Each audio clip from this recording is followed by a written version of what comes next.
দীঘাতে গিয়ে মেন কোর্সে কী কী খেয়েছি সেগুলো তো তোমাদের সঙ্গে শেয়ার করেই দিয়েছি লং ভিডিওতে।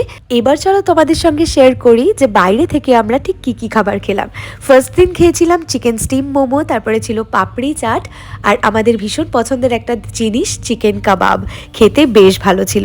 চিকেন কাবাবটা খাওয়ার পর আমরা বিচের পাশে বসে 2 কাপ কফি খাচ্ছিলাম দুজন মিলে। ডে 2 সকালবেলা চলে গেছিলাম বিচে, আর বিচে গিয়ে খেয়েছিলাম একটা শাঁসওয়ালা ডাব, যেটা আমার ভীষণ পছন্দের। তারপর খেয়েছিলাম 1 কাপ কফি। সন্ধেবেলা বেরিয়ে খেয়েছিলাম একটা ফিশ ফ্রাই, সাথে ছিল কোক। আর তারপর ওল্ড দীঘা সি বিচে এসে এই দোকানটা থেকে নিয়েছিলাম chicken popcorn, chicken burger and একটা চিকেন রোল। ডে 3 আমরা চলে এসেছি বিচে, অ্যাজ ইউজুয়াল খেয়ে নিয়েছি একটা ডাব আর ডাবের শ্বাস। এরপর ট্রাই করেছিলাম এই মাছ ভাজাটা আর চিংড়ি মাছের কষা, যেটা খেতে দারুণ ছিল। সন্ধেবেলা বিচে এসে খেয়েছিলাম 1 কাপ কফি আর biscuit. So yeah, that's it for today. Stay connected and stay tuned.